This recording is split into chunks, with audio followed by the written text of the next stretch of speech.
عرض سلام و ادب و احترام دارم خدمت همه شما بینندگان عزیز و این بار هم در حضور میهمان عالی رتبه دیگر این افتخار رو داریم که در خدمت جناب آقای دکتر باشیم. آقای دکتر عرض سلام، شب بخیر و خوش آمد. میدونی چرا سلام رو عرض میکنن؟ چرا سلام طول نمیکنن؟ اگه بخوام توضیحشو برات عرض کنم 1 ساعت طول میکشه.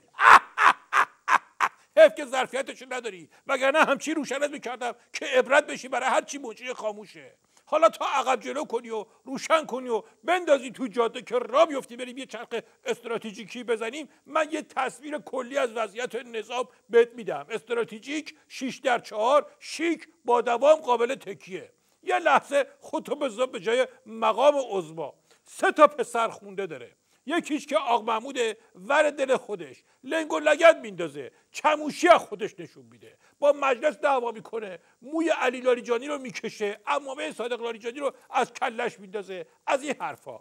یکی دیگهش اون بشارشه که عین ماشینی که دنده مرده باش برد پت پت میکنه، جون نداره. خلاصه اون یکیش هم که مالکیه که اصلا نگو و نپرس، ضرب العجل براش گذاشتن، یه خمشو تبدیل به 2 خم کردن، نشوندنش تو خاک، مایه فیتیل پیش فراهم، بدجوری بیچشم اندازش کردن.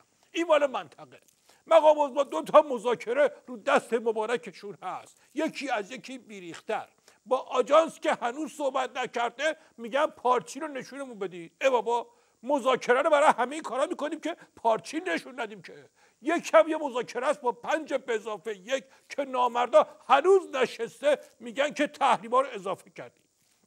اینم که از وضعیت مذاکره. داخل کشورم که دیگه نگو دیگه. تو نظامم که اصلا بحثشو نکن. تو مجلس پاچه هر کی لای دندون یکی دیگه گیر کرده. اون کواکبیان روزی 3 وعده کتککاری میکنه. خلاصه اوضاع در مجموع 3/3 است. موارد خب زیادی گفته شد که حالا هر کدومش جای بحث فراوان داره. من اولا خواهشم از حضرت عالی اینه که برای اینکه از وقت بیشتر استفاده بشه تا اونجایی که ممکنه به اختصار بفرمایید که حجم بیشتری از سوالات رو بتونیم بپردازیم. نگاه کن، سوال که حجم نداره، سوال تعداد داره. سوال میخوای بکنی، بادکنک که نمیخوای باد کنی. حجم سوال. در مجموع از اینجا شروع بکنیم که الان جناب عالی وضعیت رو در کشور چگونه میبینن؟ وقتی دعوا تو نظام به اینجا میرسه دیگه فرقی نمیکنه که امروز کی بزنه فردا کی بخوره. هر کی ببره تقصیر هر کی هم که باشه مقام عظما باخته. مرحوم ابوی همیشه میفرمودند بزن بهادر. عرض میکردم بله. میفرمودن که شوته از کلاس رانندگی که برگشت بهش گفتن که مار باباتو نیش زد، بابات فوت کرد. شوته گفت ماره از پشت زد. گفتن آره. گفت هیچ اشکالی نداره، تقصیر ماره است.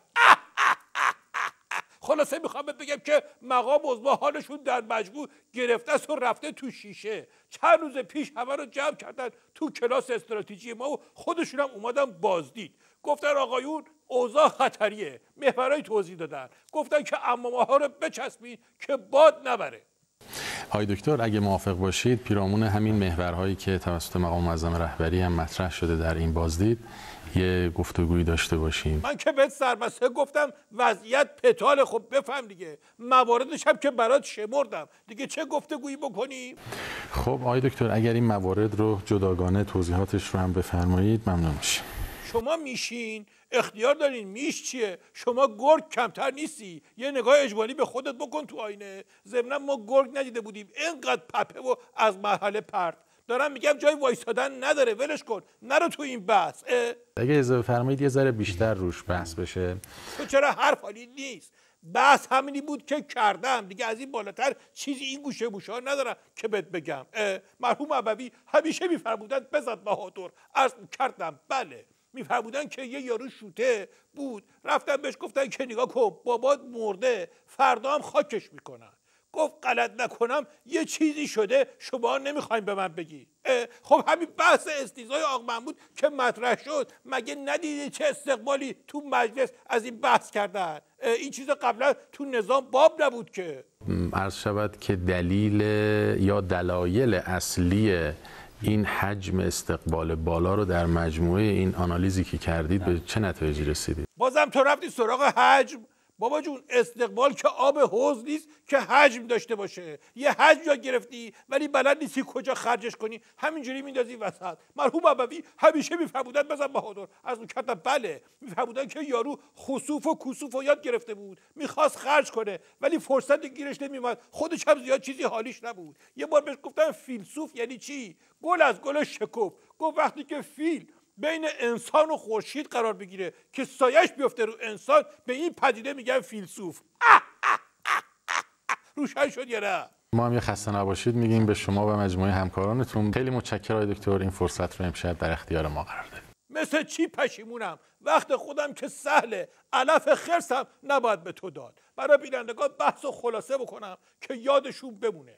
مالکی ضرب العجل، بشار بدجوری مچل، مموتی خروس بی محل، مقام عظما شل و پل.